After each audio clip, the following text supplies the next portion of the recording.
예, 옆에 분들 보면서 한번 인사합니다. 사랑합니다. 축복합니다. 이렇게 한번 해볼까요? 행복한 당신의 모습을 보니 120살까지 건강하게 팔팔하게 사시겠습니다. 시작.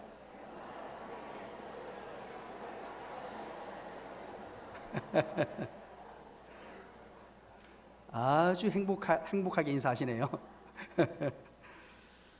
목사의 간절한 바람이 있다면 성도가 풍성한 열매를 맺으며 사는 것입니다. 하나님의 은혜와 복을 받아 누려 풍성한 열매를 맺는 삶, 삶의 열매를 주렁주렁 맺고 사는 복된 인생이 되는 것, 이것이 자나깨나 앉아나서나 소원이요 기도 제목입니다. 무엇보다도 성령의 열매를 주렁주렁 맺어서 기쁨이 가득한 인생, 행복이 넘치는 인생, 매일 기뻐하는 삶, 항상 감사하는 삶을 살기를 늘 소망합니다. 여러분, 성령의 9가지 열매를 기억하십니까? 성령의 9가지 열매가 있습니다. 사랑, 희락, 화평, 오래 참음, 자비, 양선, 충성, 온유, 절제입니다. 이 사랑의 열매, 희락의 열매, 기쁨의 열매, 화평의 열매를 주렁주렁 맺는 삶. 그렇다면 여러분, 정말로 우리 인생이 하나님의 택한 백성들의 삶에 어떻게 하면 열매가 주렁주렁 맺히는 아름다운 삶을 살 수가 있을까요? 어떤 삶을 살아갈 때 그런 열매 가득한 삶, 풍성한 열매 맺는 삶이 될까요? 영국 런던에 테임즈 강변에 재판소가 있는데 그 재판소 뜰에 포도나무 한 그루가 있다고 합니다. 큰 포도나무라고 합니다. 그런데 이 포도나무에서 열리는 포도가 맛이 좋기로 유명하답니다. 정말로 맛있대요. 어디에서도 먹어보지 못한 포도나무. 여러분, 우리나라에서 포도가 유명한 곳은 어디죠? 경자로 시작하고 산자로 끝납니다. 경산이죠. 저도 어릴 적에 우리 집에서 포도 농사를 조금 짓기도 했습니다. 포도를 먹어보면 당도가 다르거든요. 그런데 이 포도는요, 영국 전역에서도 찾아볼 수 없는 최고의 맛을 가졌다고 합니다. 극상품 포도 열매가 맺혔다고 합니다. 그래서 많은 식물학자들이 연구에 들어갔다고 합니다. 어떻게 이 나무에 이처럼 좋은 열매를 맺을 수 있을까? 도대체 이유가 뭘까? 그렇게 식물학자들이 연구를 거듭합니다. 그런데 참으로 특이한 것은 다른 나무와 똑같다는 것입니다. 품종도 아주 평이한 품종이고 여러모로 봤을 때 모든 것이 똑같더라는 것입니다. 그런데 한 가지 다른 부분이 있었는데 바로 뿌리였다고 합니다. 이 뿌리가 그 재판소 땅 속을 파고 들어가서 얼마나 깊이 들어갔냐면 강줄기까지 뻗어 있었다고 합니다. 뻗어서 뿌리가 견고할 뿐만 아니고 물이 흐르는 강줄기까지 뻗어 있었다는 것을 발견하게 됩니다. 웬만한 가뭄에도 충분히 수분이 섭취될 수 있었고 다른 어떤 곳보다 더 많은 영양을 섭취할 수 있는 조건을 갖추고 있었다는 것입니다. 결국은 이 극상품 포도의 비결은 뿌리였습니다. 사랑하는 여러분, 하나님의 택한 백성들이 열매 맺는 풍성한 삶을 살기 위해서는 뿌리가 견고해야 됩니다. 튼실한 뿌리, 견고한 뿌리, 좋은 뿌리가 되면 그 나무는 건강한 나무가 되고 열매도 아주 좋은 열매를 맺을 수 있습니다. 그러면 하나님의 택한 백성들 또한 매일 감사하는 삶, 매일 기뻐하는 삶, 그래서 성령 충만한 삶을 살 수 있는데, 그렇다면 이 뿌리가 무엇이냐는 것입니다. 신앙생활에 있어서 신앙생활의 뿌리는 말씀과 기도와 찬양입니다. 나의 신앙을 한번 점검해 보시기 바랍니다. 나는 말씀을 소중히 여기며 말씀을 내 인생의 1번의 자리에 앉혀놓고 있느냐, 기도 생활 열심히 하고 있느냐, 찬양을 열심히 뜨겁게 간절하게 하고 있느냐 살펴볼 수 있어야 합니다. 우리는 지난 시간까지 성령 충만한 삶의 비결을 살폈습니다. 성령 충만하기 위해서는 말씀과 기도와 찬양에 혼신의 힘을 다해야 한다는 것 또한 우리는 배웠습니다. 오늘 우리는 이 성령 충만한 삶의 비결 가운데 이 뿌리가 되는 중요한 3가지 중에 말씀에 관해서 함께 살펴보려고 합니다. 우리 교회에 김찬겸 목사님이 계시죠. 우리 교회에서 덩치가 제일 좋습니다. 목사님 스스로는 104kg라고 밝혔는데 소문에 들리는 소리로는 110kg라는 얘기도 들리고 정확하게 알 수가 없습니다. 그런데 우리 김찬겸 목사님이 덩치도 좋을 뿐더러 성품도 좋고 인품도 좋고 얼굴도 잘생겼고 설교도 잘하고 사역도 잘하고 고개 끄덕할 때까지 참 우리 생각하면 늘 고맙고 감사해요. 좋은 교육자가 우리 교회에 오셔서 이제 고등부를 담당하고 있고 3, 4부를 담당하고 있는데 이 김창겸 목사님에게는 특별한 은혜를 하나님이 주셨어요. 그 은혜가 무엇이냐 하니까 딸입니다. 4살배기 딸이 미나라는 예뻐요. 오늘 여러분 마치고 한번 확인해 보세요. 얼마나 예쁜지. 김찬겸 목사님을 닮았는데 예뻐요. 야, 이게 똑같이 생겼는데 묘하게 예쁜. 그래서 딸을 볼 때마다 제가 입가에 미소가 번지는데 그렇게 착하고 예쁘게 자랐습니다. 지금 4살이에요. 4살인데 어린이집에 다니고 있습니다. 어린이집에 가서 보니까 그 아이 중에 한 명이 개구진 남자아이가 있는데 지혁이라는 아이가 있대요. 아마 남자아이들은 여자아이가 좋으면은 더 개구지게 하잖아요. 그죠? 개구지게 하는데 아마 미나를 너무 좋아하는 것 같아요. 그러다 보니까 놀고 있으면요, 자꾸만 찝쩍거리고 못살게 굴고 하다가 장난감을 계속 빼앗는데요. 빼앗으니까 미나가 화가 났습니다. 화가 나서 집에 와서 아빠에게 얘기합니다. 아빠, 지혁이가 나쁜 아이예요, 나쁜 아이예요? 그렇게 물었어요. 이 의미를 여러분 알아들으시래요. 뭐 좋은 아이라는 문제 객관식을 주지 않았습니다. 이 미나가 영아부를 마치고 나면 예배당에 와서 2부 예배에 꼭 참석을 합니다. 꼭 참석을 하고 주일 2부 예배 오전 설교를 듣습니다. 설교를 들은 결과가 지혁이가 나쁜 아이예요, 나쁜 아이예요. 어리지만 하나님의 말씀을 잘 듣고 있다는 것이죠. 사랑하는 여러분, 여러분은 어떻습니까? 하나님의 말씀이 여러분들 인생 가운데 어느 정도 위치에 자리를 차지하고 있나요? 현대는 실로 말씀 폭격의 시대라고 할 수 있을 것입니다. 매 주일마다 TV로, 인터넷으로, 유튜브로 쏟아지는 말씀, 라디오로 수많은 말씀이 쏟아져 나오는데 매주일 수십만 편의 설교가 쏟아지는 시대에 살고 있습니다. 소위 말하는 말씀의 홍수 속에 우리는 살고 있습니다. 그런데 말씀의 홍수 속에 살고 있지만 삶이 변화되고 주님 말씀대로 살고자 헌신된 그리스도인의 숫자는 점점 줄어가고 있다는 것입니다. 오늘날 설교한다는 것이 이제 특별한 일이 되지 않고 있습니다. 설교에 대한 특별한 기대를 가지지 않습니다.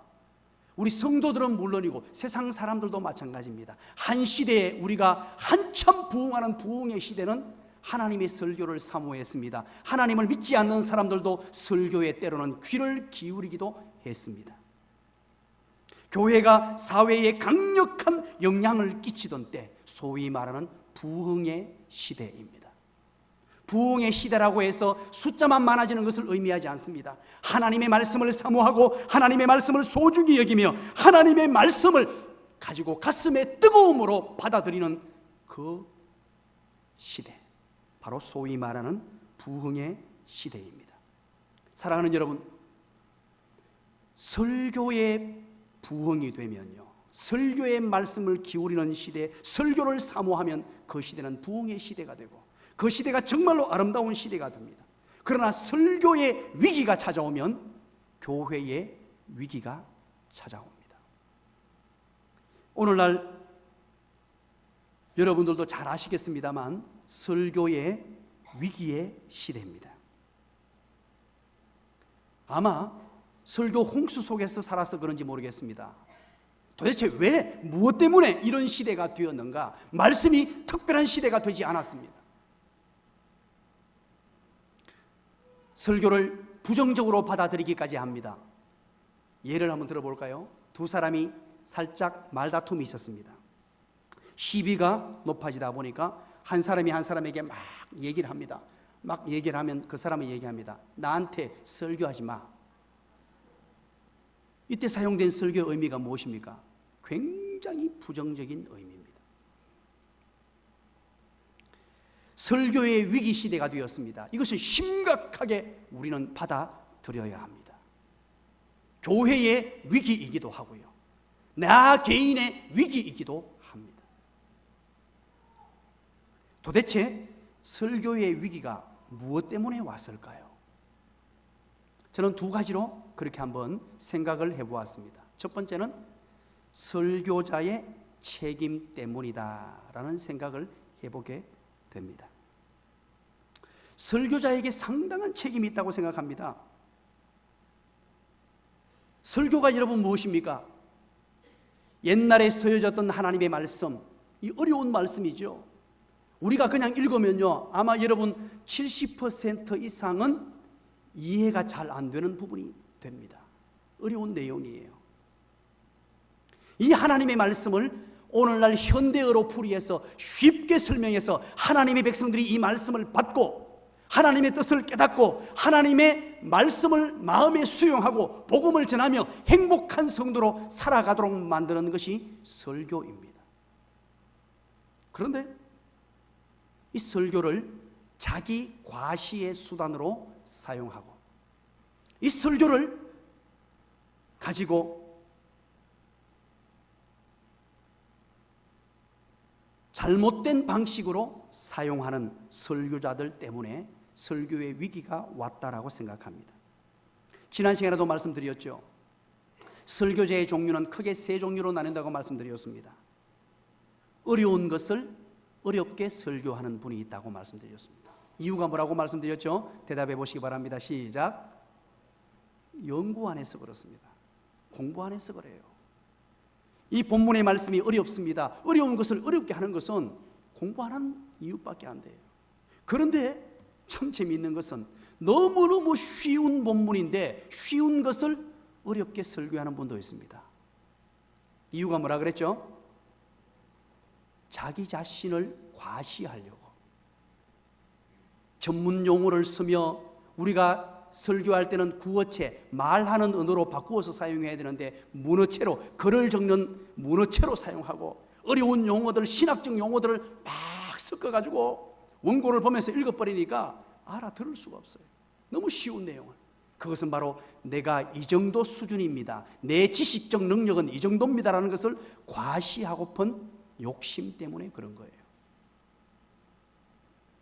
그리고 세 번째는 어려운 것을 쉽게 설교하는 분도 있습니다. 바로 제대로 된 사역자요 목사입니다. 그걸 위해 끊임없이 노력하고 공부하고 연구해야 됩니다. 설교는 성경 공부가 아닙니다. 이와 더불어서 중요한 설교자의 책임이 뭐냐 하니까 바로 이렇게 연구하지 못한 설교자로서의 자질을 갖추지 못할 뿐만 아니라 신뢰받지 못하는 인격 때문입니다. 제대로 살지 못하면서 외치는 그 소리는 공허한 소리가 되고 설교의 격을 떨어뜨리는 그런 하나님의 말씀이 된다는 것입니다. 첫 번째가 바로 설교자의 책임이라면, 두 번째는 바로 설교를 듣는 청중들의 책임입니다. 청중들에게도 상당한 책임이 있습니다. 아버지가 살아계실 때 농촌에서 농사를 지으셨습니다. 농사를 지으면 가장 먼저 준비하는 게 있습니다. 이제 봄이 되면요, 겨울이 지나고 봄이 되면 가장 먼저 하는 일이 있습니다. 바로 땅에다가, 토양에다가 거름을 주는 거예요. 그래서 농촌 지역으로 이제 겨울이 지나고 봄이 올 시점쯤 돼서 차를 몰고 한번 가보십시오. 어떤 냄새가 납니까? 어떤 냄새가? 말하기 곤란하시죠? 냄새가 진동을 합니다. 그 왜냐하니까 토양을 좋은 토양으로 만드는 작업을 하기 때문에 그렇습니다. 의성의 의성 마늘이 유명합니다. 의성 마늘은 다른 곳에 자랄 수가 없습니다. 다른 곳에 가져가면 다 죽어요. 그러나 마늘이 정말로 올해 풍년이 졌다 그러죠. 마늘이 풍년 져서 난리 났습니다. 그런데 의성 마늘은 없어서 난리 났어요. 살 수가 없답니다. 의성에서 밖에 자라지를 못해서 그래요. 토양 때문입니다. 보통 우리가 어디든지 심어서 자랄 수 있는 것은 스페인산입니다. 놀라지도 않고 감동도 없고 여러분, 청도에 가면 감이 있습니다. 청도 출신 우리 박 집사님, 청도 가면 뭐가 없습니까? 씨가 없습니다. 그 청도 감을요 경산에 가져와서 심으면 씨가 있게요? 씨가 생겨버립니다. 왜 그렇습니까? 토양 때문이에요. 토양이 매우 중요합니다. 아버지님께서 큰 꿈을 안고 이제 대추나무가 유행하던 시절입니다. 대추 농사를 크게 한번 지어보겠다고 경북 경산 진량에서 도지로 임대를 합니다. 땅을 수천 평을 임대하는데 경북 청통이죠. 청통에까지 가서 야산을 그렇게 도지로 임대합니다. 거기에 이제 대추나무를 심어서 멋지게 한번 수확을 보고 한번 큰 돈을 벌어보겠다고 꿈을 안고 몇 년에 걸쳐서 그 수천 평을 개간을 합니다. 그런데 그건 돌산이에요. 돌산을 개간한다고 몇 년에 걸쳐서 매일 아침에 갔어요. 그리고 드디어 이제 땅을 개간을 완료하고 대추나무를 심었습니다. 대추나무가 쑥쑥 자라야 되잖아요. 보통 모든 나무들은 3년이 되면 열매를 맺습니다. 열매를 기대하고 나무를 심었습니다. 1년이 지났습니다. 2년이 지났습니다. 이제 내년이 되면 3년대가 옵니다. 첫 열매를 맺게 되고 수확을 거두고 이제 돈을 어마어마하게 벌 꿈을 안고 있는데 이게 웬일입니까? 나무가 서서히 말라 죽어갑니다. 한 그루 두 그루 죽어가더니만 모든 나무가 다 바싹 말라서 죽어버렸습니다. 이유가 뭘까요? 1번 토양, 2번 땅, 3번 모르겠다. 땅 때문이었습니다. 그때 아버지의 눈물을 보았습니다. 사랑하는 여러분, 이 청중들 마음밭이 문제다. 오늘 본문에서 우리 예수님께서 4가지 땅에 떨어진 씨 비유를 합니다. 이 비유를 통해서 예수님께서 어떤 중심으로 말씀하시느냐? 땅이 문제다라고 예수님이 말씀하세요. 어떤 땅이 되어야 되느냐 하는 이 문제를 가지고 지금 말씀하고 있단 말이에요. 오늘 이 본문은 씨 뿌리는 비유라고 하죠. 4가지 땅에 떨어진 씨 비유입니다. 여기에서 여러분 1절 2절 오늘 본문의 시작이 어떻게 되는지 한번 살펴봅니다. 1절 2절 다 같이 읽어봅니다. 시작. 그날 예수께서 집에서 나가사 바닷가에 앉으시매 큰 무리가 그에게로 모여들거늘 예수께서 배에 올라가 앉으시고 온 무리는 해변에 서 있더니 아멘. 여러분 보세요. 예수님께서 이제 집에서 나갔습니다. 그리고 바닷가에 앉으셨어요. 바닷가에 앉는 순간에 사람들이 막 몰려들기 시작하는데 큰 무리가 되었어요.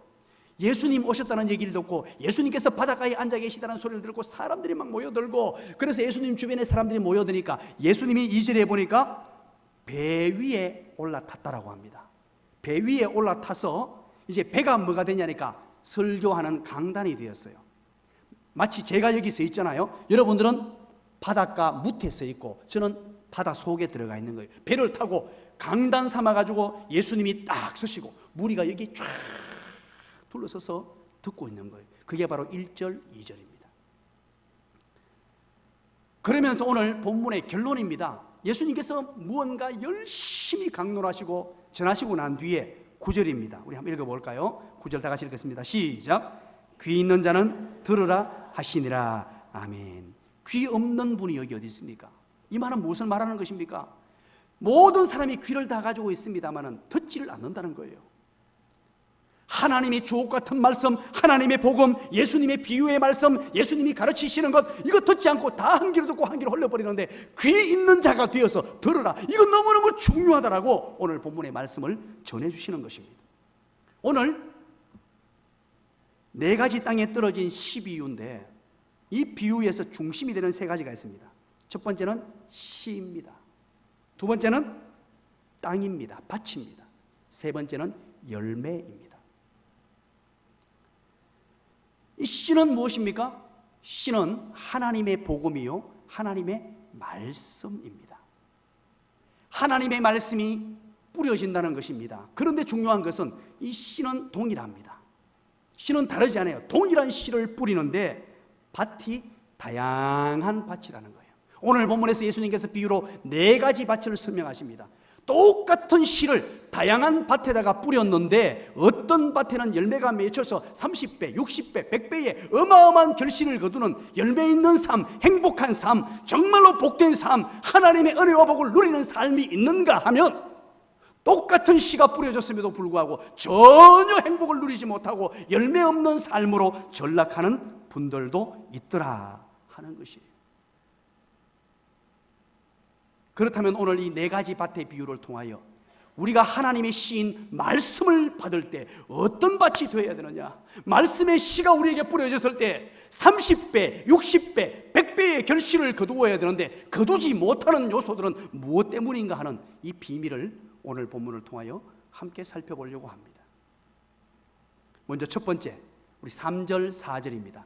어떤 밭인지 여러분들이 한번 찾아서 대답해 주시기 바랍니다. 다 같이 읽습니다. 시작. 예수께서 비유로 여러 가지를 들어 말씀하여 이르시되 씨를 뿌리는 자가 뿌리러 나가서 뿌릴새 들어는 길가에 떨어짐에 새들이 와서 먹어버렸고. 첫 번째 어떤 땅입니까? 길가라고 합니다. 길가. 길가에 씨를 뿌렸는데 길가에는 누가 먹어버렸습니까? 새들이 와서 먹어버렸다라고 예수님께서 비유의 말씀을 통하여 우리에게 말씀하십니다. 그렇다면 이 길가밭은 무엇을 말하느냐? 여러분 따라서 합니다. 명목상의 기독교인, 명목상의 기독교인.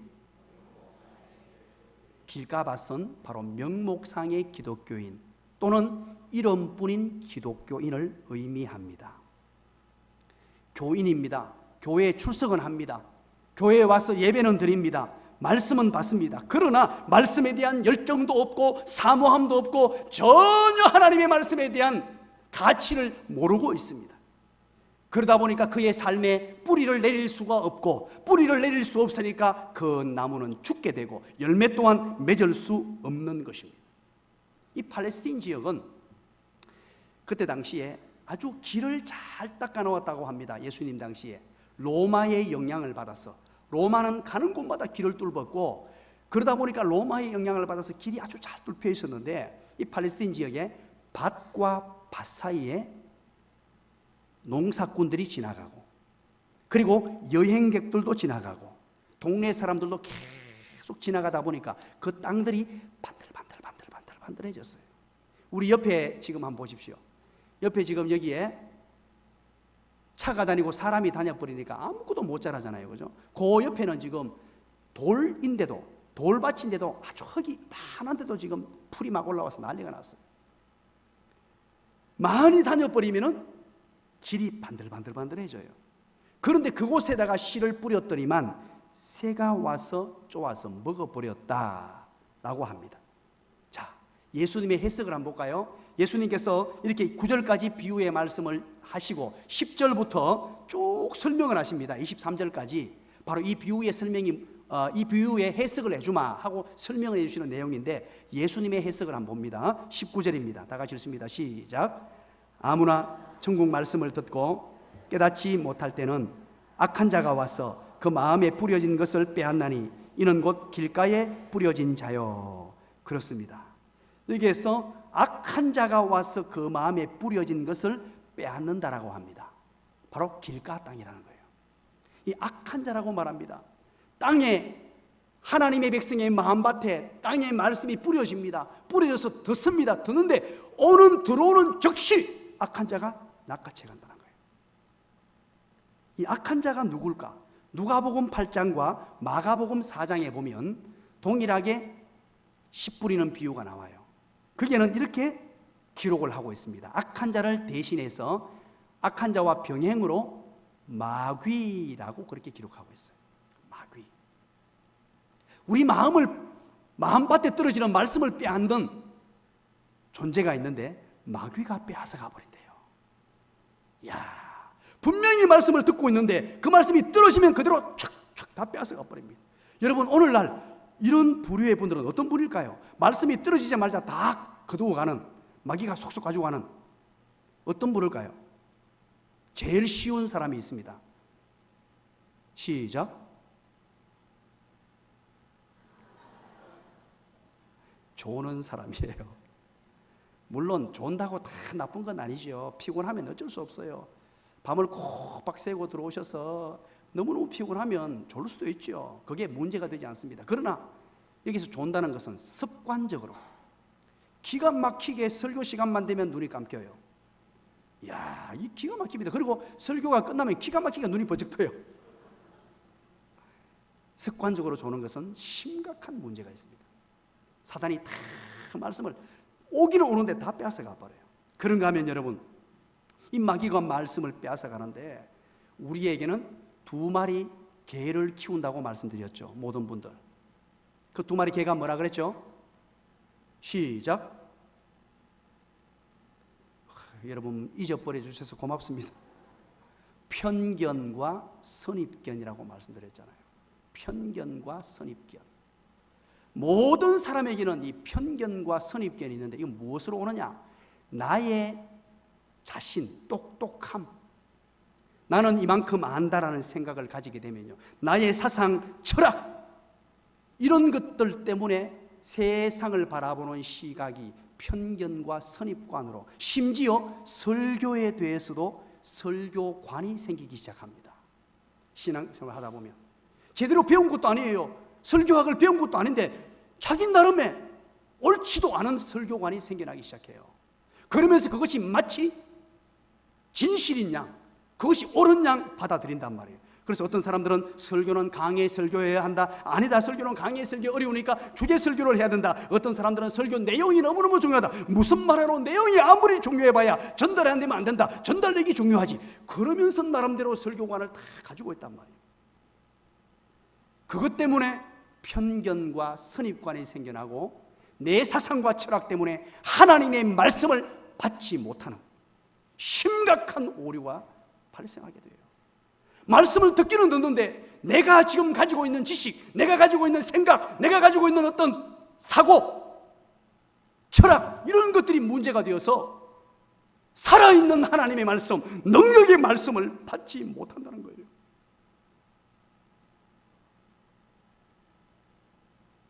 사랑하는 여러분, 간곡히 부탁합니다.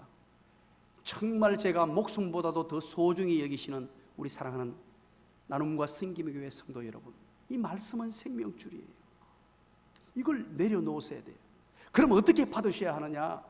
하나님의 교회에 대한 이 신뢰가 필요해요. 우리 주님이 피로 값주고 사신 이 교회를 세우시고 교회를 통하여 하나님이 세우신 목사를 세우신 하나님, 그래서 이 목사에 대한 신뢰와 사랑이 가슴에 있어야 돼요. 그리고 때로는 내 생각을 벌써 던질 줄 알아야 됩니다. 모든 사람은 어떤 말씀에 은혜 받는 줄 아십니까? 내 생각과 똑같으면 은혜 받아요. 그러나 내 생각과 반대되면 눈을 감아버립니다. 기가 막히지 않습니까? 하나님의 말씀인데. 그래서 우리는 어떤 말씀이 주어지더라도 하나님의 말씀이라면 그 말씀을 신뢰하고 아멘으로 받으시기를 주님의 이름으로 간절히 축원합니다. 우리는 말씀을 평가하는 자세로 이 자리에 앉아 있으면 안 됩니다. 말씀은 평가할 수 있는 게 아니에요. 하나님의 말씀은 은혜 받는 거예요.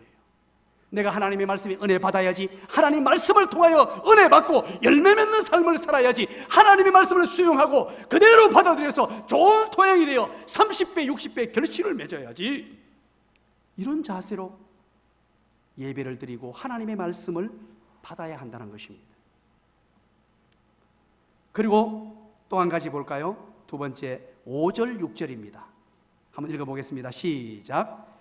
더러는 흙이 얕은 돌밭에 떨어짐에 흙이 깊지 아니하므로 곧 싹이 나오나 해가 돋은 후에 타서 뿌리가 없으므로 말랐고. 그렇습니다. 두 번째는 돌밭이라고 소개합니다.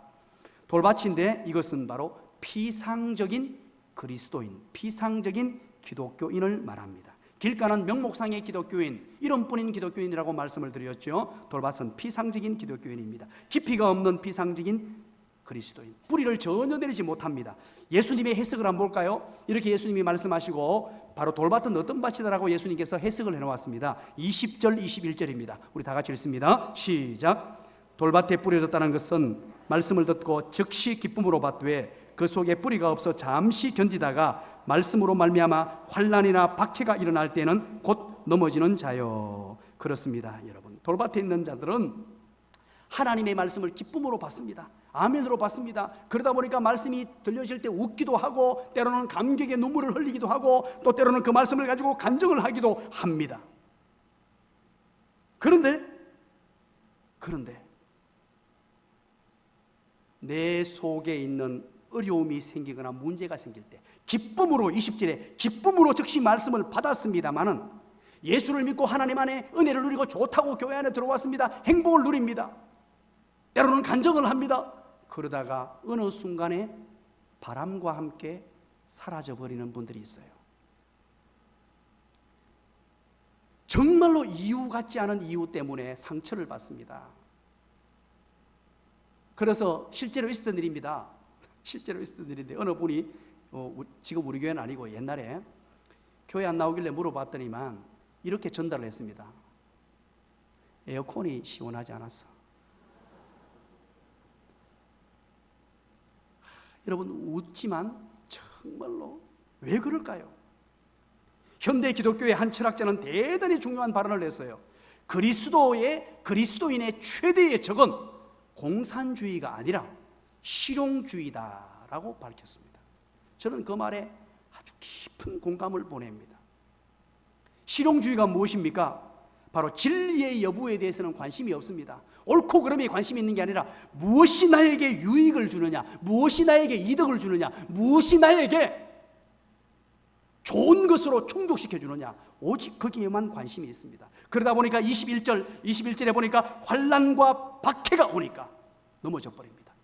환난과 박해, 나는 이득을 위해서 예수를 믿었는데 내가 무엇을 얻으려고, 돈 벌려고, 건강해지려고, 어떤 복을 받으려고 했는데 그게 주어지지 아니하니까 박해가 오고 환난이 오니 과감히 버려버리는. 진짜 신앙은 역경 속에서, 고난 속에서 꽃을 피웁니다. 세 번째입니다. 우리 7절입니다. 세 번째는 어떤 밭인지 한번 볼까요? 다 같이 읽습니다. 시작. 더러는 가시떨기 위에 떨어짐에 가시가 자라서 기운을 막았고. 세 번째 밭은 뭐라고요? 가시떨기 밭이라고 합니다. 이 가시떨기 밭은 세속적인 기독교인을 의미합니다. 22절 예수님의 설명을 한번 볼까요? 예수님께서 뭐라고 설명하십니까? 22절 시작. 가시떨기에 뿌려졌다는 것은 말씀을 들으나 세상의 염려와 재물의 유혹에 말씀이 막혀 결실하지 못하는 자요. 그렇습니다. 말씀을 듣고 잘 받습니다. 수용합니다. 아멘합니다. 은혜 받았습니다. 하나님의 살아계심을 경험했습니다. 하나님의 능력도 경험했어요. 그래서 수많은 일꾼도 되고 사명자로 세워지기도 했습니다. 그러나 무엇이 문제가 되어버렸냐 하니까 세상의 염려와 재물의 유혹입니다. 이것이 가시가 되어서 막습니다. 가시도 함께 자랐어요. 이 나무가 자라면서 가시도 함께 자라서 옥지어 오는데 세상의 염려, 온갖 내가 지금 이렇게 살면 돈은 어떻게 버나, 우리 내 노후는 어떻게 하지, 내 자식은 어떻게 공부시키나, 내 자식은 어떻게 되지, 뭐 이런 염려, 그런데다가 재물의 유혹, 말씀에 대한 사모함도 있고 말씀에 대한 뜨거움도 있습니다. 그러나 세상의 염려와 재물의 유혹에 속절없이 무너지게 되었다는 말입니다. 성경에 한 청년 이야기가 등장합니다. 이 청년은요, 청년임에도 불구하고, 청년이 부자일 수는 없잖아요.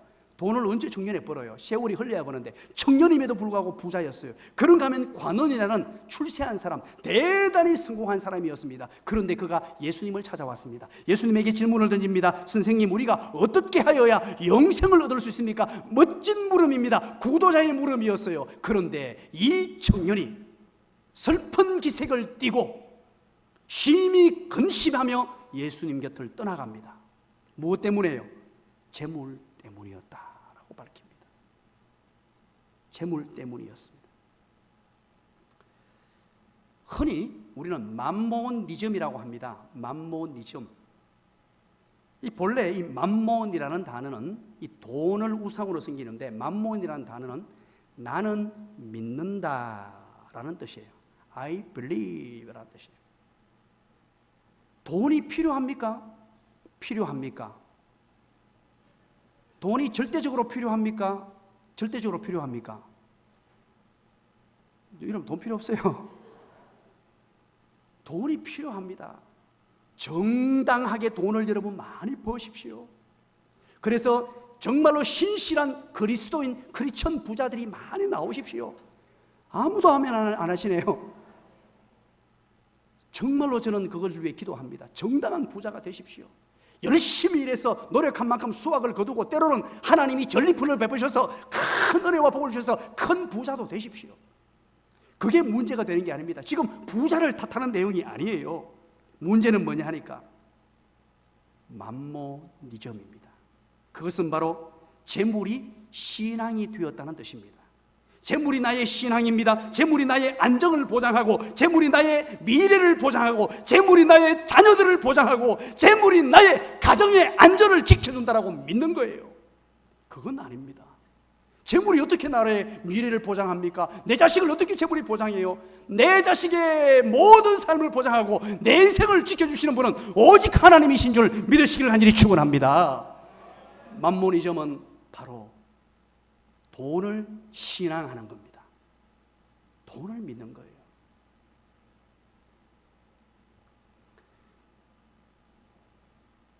데마가 주님을 떠났던 이유가 세상을 사랑해서 떠났다라고 합니다.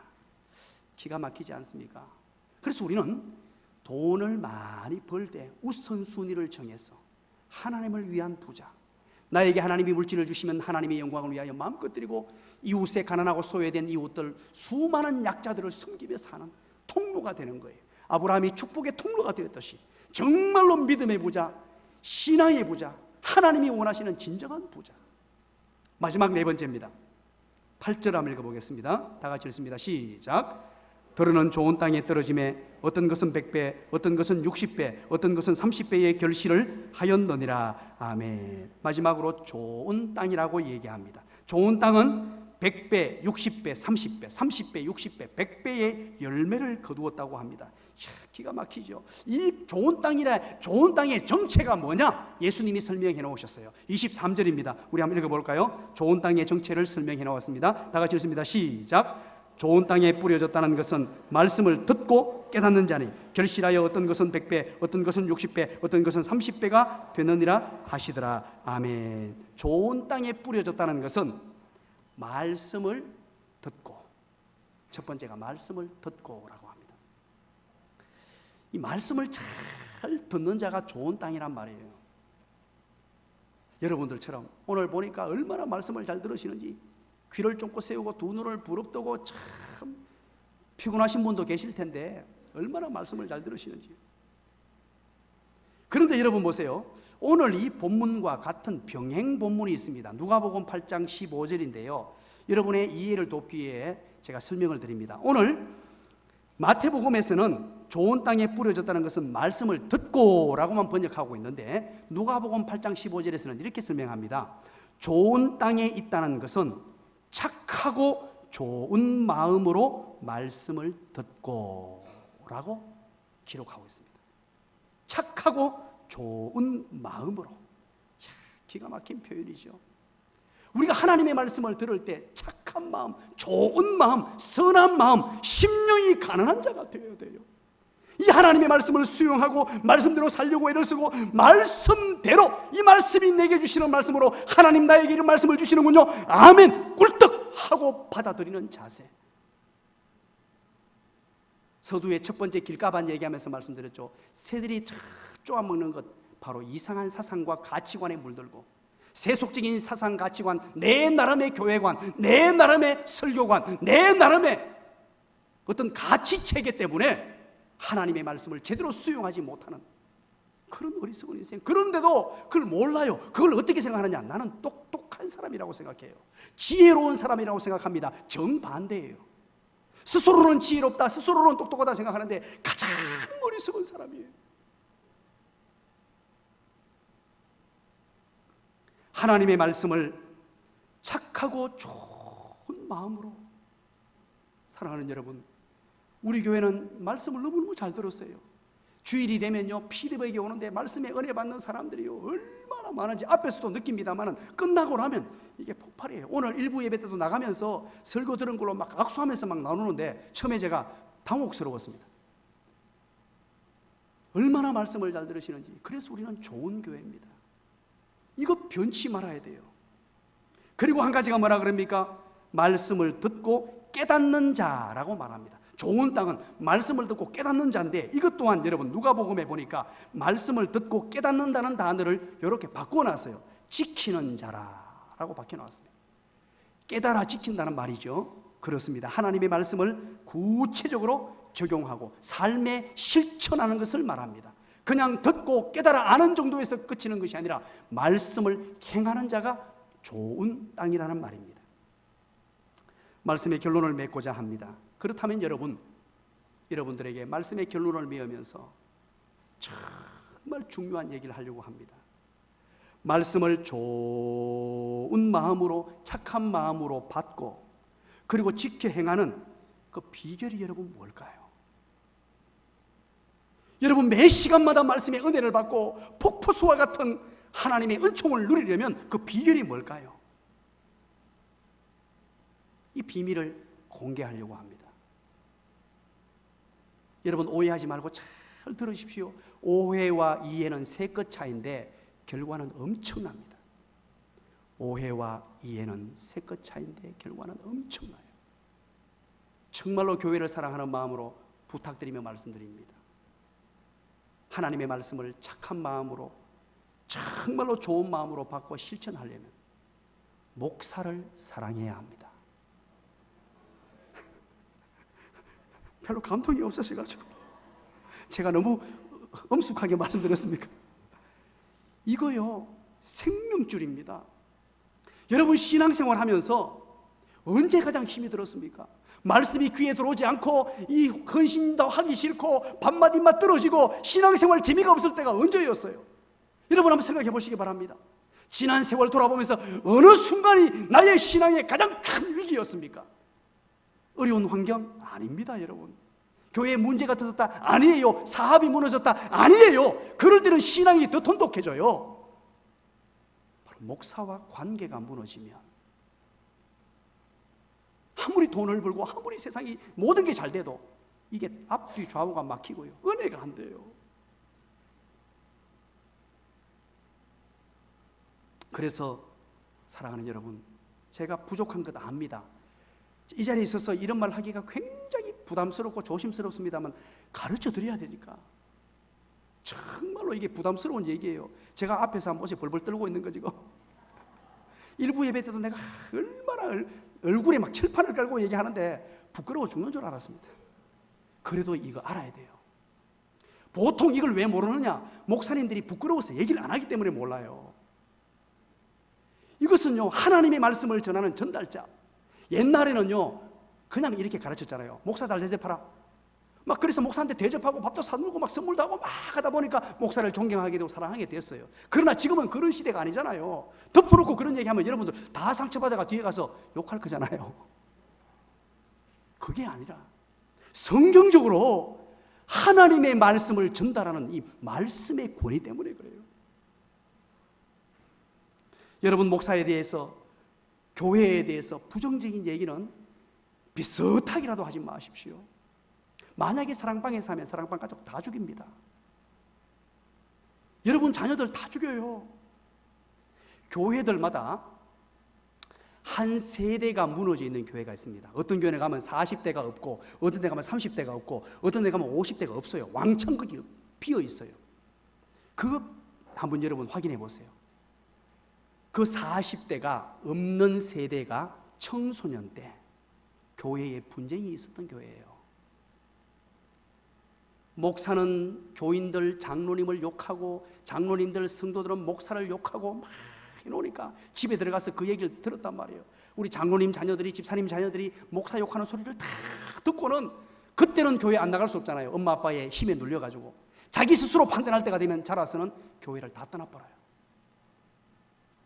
말씀을 못 받아서 그래요. 이거요, 자녀의 생명줄이에요. 심지어 여러분 보세요. 학교 선생님에 대해서도 여러분 아무렇게나 말하면 안 됩니다. 저는 우리 아이들에게 늘 가르칩니다. 선생님은 존경의 대상. 가르쳐주시는 그분이 얼마나 존귀한지 존경하고 사랑해야 그 말씀을 가르치는 학문을 전수받아요. 오늘날 이 시대가 심각한 위기가 스승님들을 아무렇게나 대하는 이 분위기가 정말 좋지 않아요. 저는 옛날 학창 시절에 수학을 너무 잘했습니다. 제 수학 잘했는데 여러분 기분 나쁜 거 있습니까? 아무도 다른 거는 별로 못했는데 이 수학을 시험 치면 거의 만점 나왔어요. 칠 때마다 거의 만점이 나왔어요. 왜 그랬느냐? 이유가 있습니다. 제 고등학교 1학년 때 선생님이 권종현 선생님이라고 선생님이 계세요. 그분이 저를 너무 아껴주셨어요. 정말로 저를 과분하게 아껴주시니까 제가 선생님이 너무 좋은 거예요. 수학 시간에 기다려주고요. 수학 시간 하게 되면요, 며칠 전부터 그날 공부할 거 예습을 다 한 거예요. 달달달 다 외워버린 거예요. 끝나고 나면 달달달 다 외우고, 심지어 공식은 물론이고 문제 풀이까지 다 외워버렸어요. 한 번씩 앞에 가서 풀어보라 그러면요, 제가 손 들고 탁 나갔습니다. 다 외웠으니까 얼마나 잘 적겠어요. 하면은 우리 선생님께서 이야, 우리 이경구 대단하다고 그 말 한마디 들으려고. 선생님을 좋아하니까 수학이 만점이 나와요. 여러분, 한 과목 공부를 위해서도 그런데 내 영혼이 사는 일이에요. 얼마나 중요한지 몰라요. 제가 목사로서 약점도 많고 부족한 부분도 참 많은 것 압니다. 그러나 최선을 다하는 목사가 되겠습니다. 혹시나 무슨 오해의 소리가 들리거들랑 그 얘기 믿지 마십시오. 그것 아니에요. 진짜입니다. 그런 얘기에 부안해동하고 마음을 빼앗겨버리면요, 점점 이상한 현상들이 나타납니다. 그런가 싶어서 까짓눈을 뜨고 보다가요, 심지어 누구까지 미워지냐니까 가만히 앉아있는 사모도 미워합니다. 사모님이 왜 저 앉아있다는 거예요. 그러다가 심지어 애까지도, 예원이 발 다친 것 가지고 애가 지금 칠칠치 못해가 발 다치고 그렇게 번져가요. 참 재밌습니다. 사랑하는 여러분,